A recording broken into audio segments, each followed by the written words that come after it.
Hello, and welcome to Phil Talking D20. This is my review of the Pathfinder 2E Advanced Player's Guide. Just to clarify, I bought and paid for my own copy. I'm not being sponsored to do this video, so I am being objective and not neutral because I'm a fan of the book. It is genuinely a good book.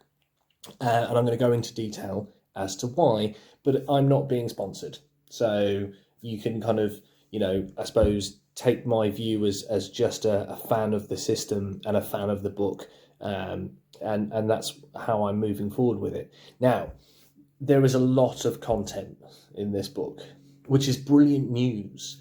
There's a big chunk of ancestries, new ancestries, and existing core book ancestries are very well supported. There are new classes, and all the core classes, again, are brilliantly supported with new feat trees.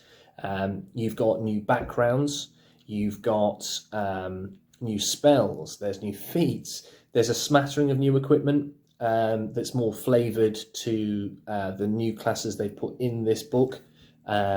There are new feats, general and skill feats. There's a huge range of archetypes, which are essentially like bolt-ins for your existing class line that kind of take them in a more specific direction. But we're going to kind of get into all that good stuff as we go. So what I'm going to do in this first part, because there's so much content that I don't want to try and cover all of it.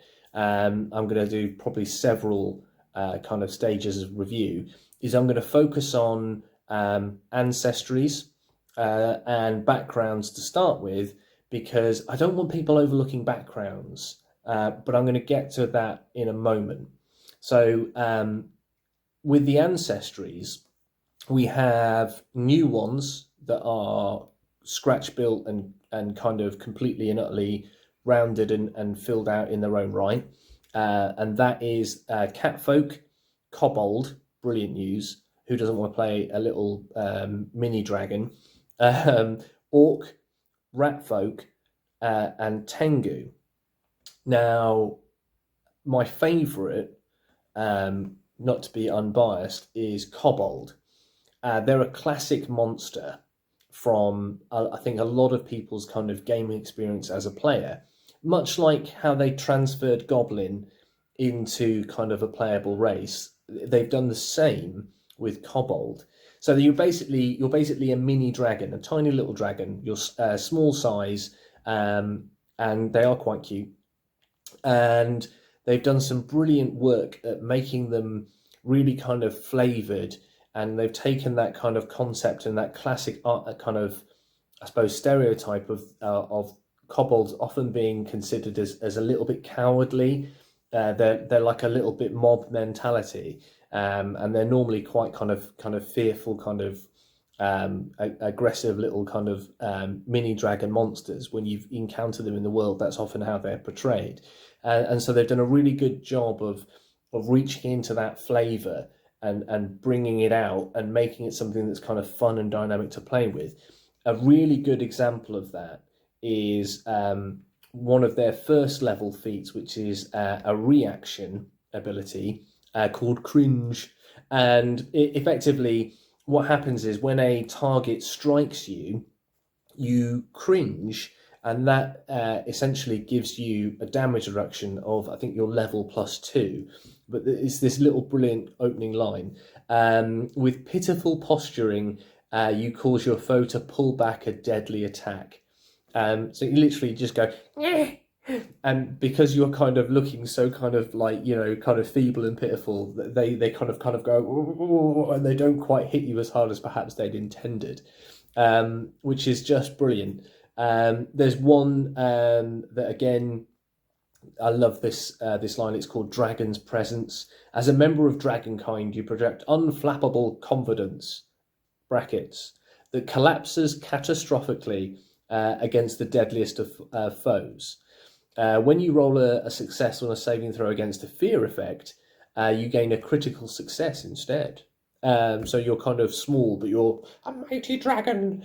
But if you fail, it's a crit fail, so it goes horribly wrong, which is a brilliant, like, fun mechanic to kind of really play upon as a player. And I think that's a really good example of what this book is doing. It's really giving a player and a DM brilliant ammo for funny and fun and exciting and entertaining role play, which is brilliant, because in my backstory the easy way video that I've done recently, I really wanted to kind of, I suppose, show people how they can use core mechanics in terms of these kind of feats and things like that as a way of building and propelling backstory, but also now really kind of drive it at the table as an engine for kind of role play. So yeah, there's some really good stuff. Again, it's good to see that we've got some, I suppose, more classic kind of playable races being brought back in the form of Tengu and Rat Folk. They've got some great stuff. Tengu are a bird people.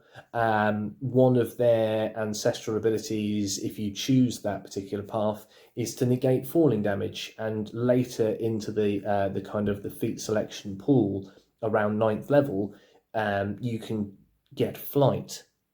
For a short period of time, kind of once per day. So again, as you can see, they've kind of done a good job of enriching and building out these kind of ancestry feats that kind of build and progress as you build and progress your character, but also your ancestry, which is a very unique thing to Pathfinder 2, which is super. Again, cat folk have got some cool stuff. The classic, like, 9 lives. You've got like luck bonuses, that kind of stuff, because cats have that kind of, that kind of trope kind of inbuilt into them. I own cats, and they are a constant joy and bane of my existence, because that's how cats roll. Who hasn't been woken up at 5 in the morning by a cat thinking it's time for them to go out and you should just get out of bed and obey their commands? So again, there's this wonderful kind of playful element in the cat folk that have these kind of things. And again, they get like claws that enable them to climb and have these kind of unarmed attacks. All that kind of good stuff is flavoured in to the races really, really well. Orcs are absolute war machines. I pity the fool that decides that they're going to run up against a barbarian orc at full chat, because, I mean, with things like their ferocity that kind of grows and develops as the ancestry grows and develops, and their kind of inbuilt kind of here's a really cool one. Death's Drums, it's called. It's a 9th level feat. Your life has been spent challenging death itself. And proximity to that implacable foe only makes your heart beat harder. When you are taking persistent damage, or your wounded value is 1, aka you've been knocked unconscious and been dying, but then been brought back and into consciousness, you gain a +2 circumstance bonus to fortitude saving throws. So you just really kind of amp up and really start to kind of, dig deep and get stuck in. There's another one that's called Undying Ferocity. Do you know what I mean? There's just some really good stuff. Orc Tusks. It's a level 1 feat. Your tusks are in the brawling group and do 1d6 damage. So you can kind of, get stuck in and kind of just take chunks out of your enemy with these big orc tusks. There's some cool stuff in there, basically. They've done a really nice job of getting stuck into ancestries and what makes these ancestries unique. And what's really cool is, as with all of the ancestries, even the ones in the core book, you could all be orcs, or you could all be elves, or you could all be gnomes, but still each sit down at the table as a player and just pick different heritage kind of options and different kind of feats and be different. And I think that's really wonderful and expressive kind of way of looking at ancestries, and not just going, oh, they all do this or they all do that and that's it. You have this wonderful opportunity to create these really kind of enriched and dynamic and differently kind of culturally and kind of orientated kind of races that herald from the same family. And I think that's a wonderful reflection of the world we live in, because we're all different. We're all humans, but none of us are the same. We all have these huge kind of variances in our personalities and our loves and our hates and our wants and our needs, and being able to kind of be that creative with the ancestries that you can play in the game, I think is a really wonderful move. And I hope a lot of other game systems look at this as a way forward, because I think it's really positive. Again, I suppose to do a bit of a kind of a move into something that again is very new and unique to 2E Pathfinder. Obviously, we've got what I call kind of core ancestries that are just, you are an orc or you are an elf or you are a human. As I've mentioned, there's new ancestry feats for the races in the core book that again enrich and flavour them and kind of push them forward, which is really good to see. So like Dwarf has a chunk of new ancestry feats. Not a huge amount for I suppose the existing races, but there's already a big chunk of stuff in the core book. So this is just added bonus territory, which is very cool. But what I really like is what they call versatile heritages. And what these are heritages that can bolt onto any other heritage, much like they did with human in the core book, and then you'd be able to kind of bake half orc or half elf into human. They kind of jumped into that in a big way in this book, and they've added let's have a quick look. They've added Animar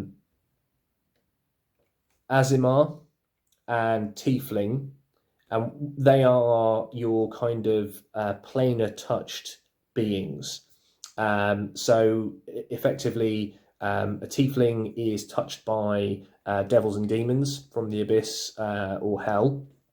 The Tiefling is kind of touched by the kind of the astral heavens, and obviously being planes, there's a myriad kind of smattering of where you can kind of herald from, but effectively having either kind of devil blood in the family or angel blood in the family.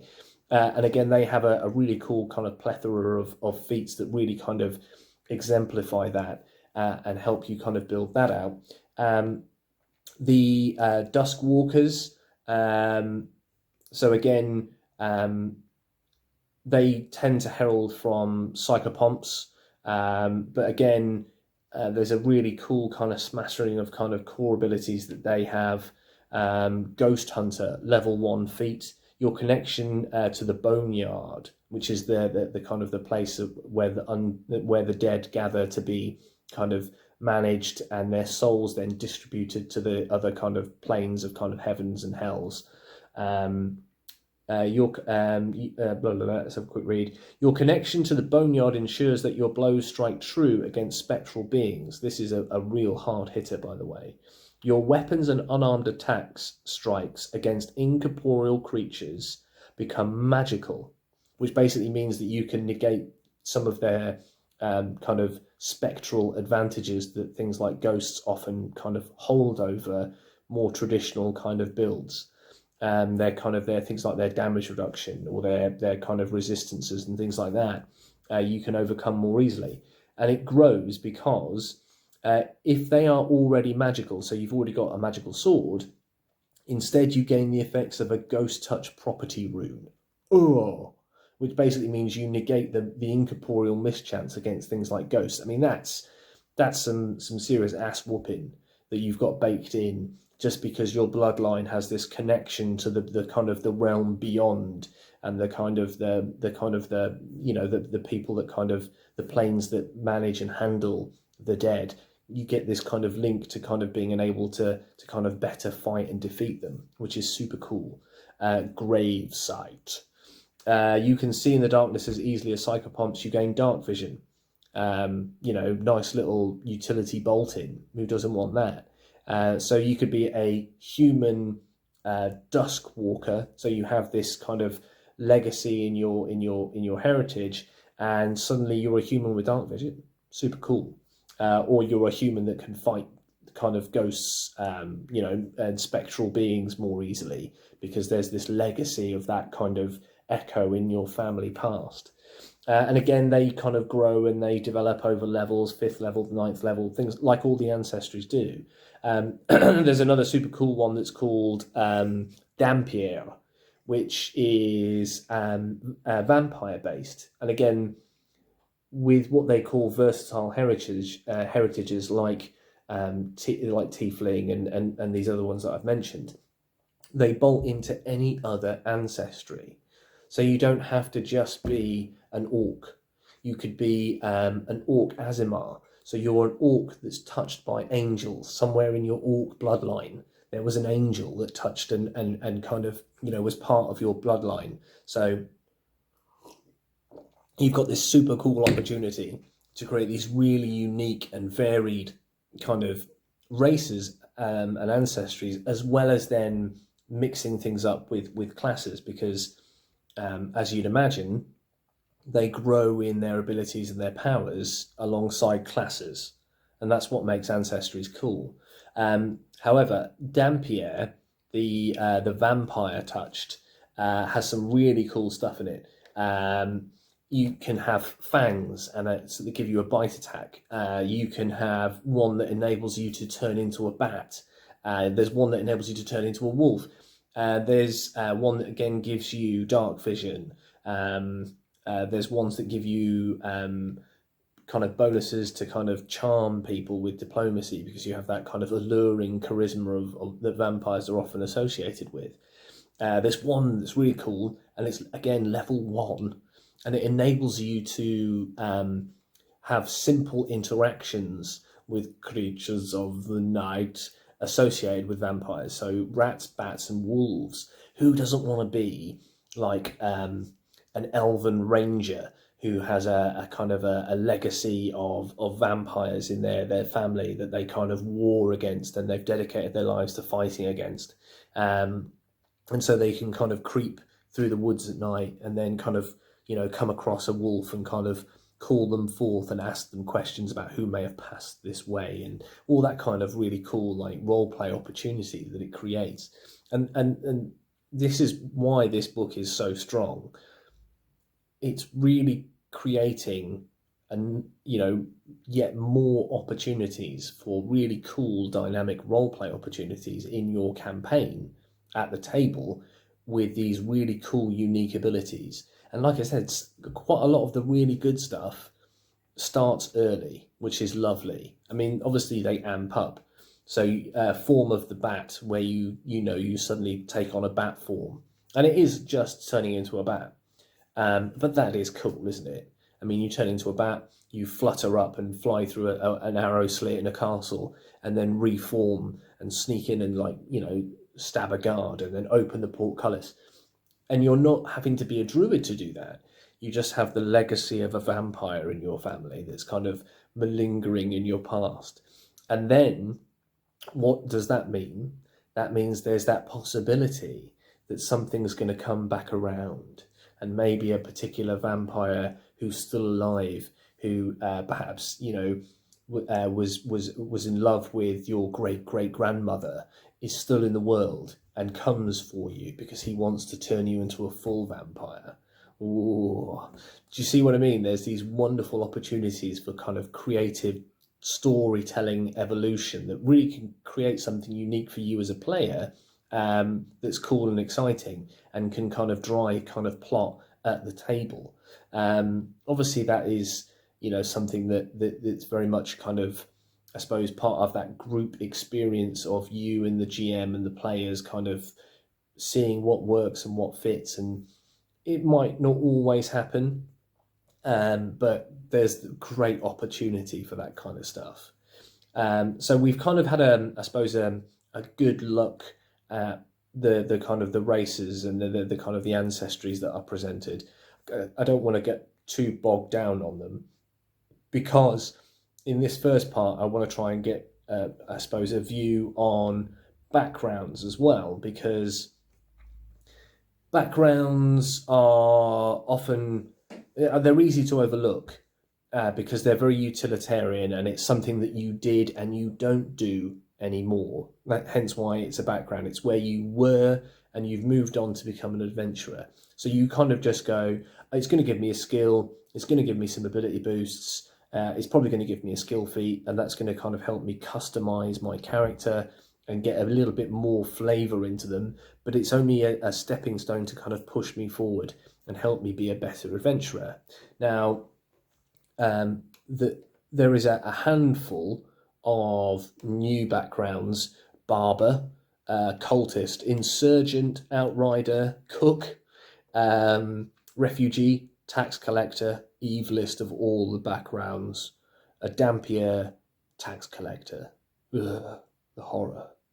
Um, then you've got, I mean, there's one that's squire. So you've studied and been an understudy for a knight, and now you're going out to prove that you're worthy of knighthood yourself. Do you know what I mean? There's some really cool, nice little flavour backgrounds, but they're quite standard. You know, they do exactly what they say on the tin. They give you a couple of ability boosts, a couple of skills, and they set you off on a path of adventure. But rare backgrounds, again, we've got this new cool element, and I think, again, this should be paid attention to. So don't overlook these. Now, two that stood out to me for having some really cool kind of role play, table experience kind of opportunities. One is called Haunted, and you have a ghost in your life. You have some kind of spectre in your life, for good or ill. And what it does is it gives you an additional skill that you're trained in, that is the ghost's skill, this kind of this malignant spirit that's kind of in your life. And obviously you've got the brilliant opportunity to kind of, why is there a ghost in your life? Is it an ancestor? Is it you were playing in ruins as a child and you came across something perhaps you shouldn't have, and it's latched onto you? Because Haunted it gives you a positive, it gives you an additional skill, and it gives you a bonus on that skill. But if you fail, you become frightened, and it's quite clear in how it kind of it goes through the process of the kind of the details of the background, that it's not always friendly. Sometimes it can work against you, and that is reflected in, if you accept the bonus of the +1 on the skill check, that if you fail, you become frightened because you anger it and it scares you. You imagine suddenly, you know, you're there and you're kind of, you know, maybe tracking someone, and this spirit coalesces, and it's maybe like an ancient ancestor ranger who was horribly killed in some kind of tragic accident, and he's kind of like trying to help you, and then you fail, and suddenly the kind of the ghostly kind of rage and the skull kind of face kind of screams in your face that you've failed him and you're a failure to the family, and suddenly you're kind of terrified. You've got, again, this brilliant organic opportunity for really cool dynamic role play that's very centric on your character, but also it doesn't hog limelight, because it's going to be these kind of brief kind of click moments where there's that bit of banter, and there's nothing to say that the character that haunts you might also haunt your party. You know, an item goes missing, you know, so, you know, the ghost takes a dislike to a member of the party and keeps waking them up, or like knocking their drink over or something. You've got these brilliant opportunities as a DM for mischief. And who doesn't want DM mischief in their life? Well, players. But unfortunately for players, the job of the DM is often mischief. And this is a brilliant opportunity for some really cool kind of, you know, flavour for you and the DM to kind of create together, and then develop and grow at the table as you go through it. And it's one that's called Royalty. You might be a prince or a princess, or you might even be a dethroned king, and you're kind of seeking to get your lands back. But it gives you all sorts of role play opportunities, and it gives you kind of influence, and extra levels of essentially extra uses of existing skill feats to kind of play on your noble lineage, which is again a brilliant opportunity. There's one that's called Returned. Why is it called Returned? Because you died and came back. You died and miraculously returned with knowledge of the realms beyond death, and a strange link to life. Some dead and undead souls might feel a strange and instinctual kinship with you. Choose 2 ability boosts. This is pretty normal. Constitutional wisdom, and the other's free. You gain the Die Hard feat and an additional lore feat for Boneyard Lore. So you basically travel to the place where souls are gathered for the choosing. And again, that kind of lovely little flavour line of some dead and undead souls might feel a strange instinctual kinship with you is again that opportunity for a ghast or a ghoul to suddenly throw up a role play opportunity as opposed to a combat opportunity, much to the horror of your peers at the table as you negotiate with the things that should not be. So yeah, you can see what I mean. There's these brilliant kind of flavor, role play experience opportunities really being baked in to Ancestries, and also these new kind of more complex and unique kind of rare backgrounds. Now, there's only a handful of rare backgrounds, and it's definitely something they should do more of.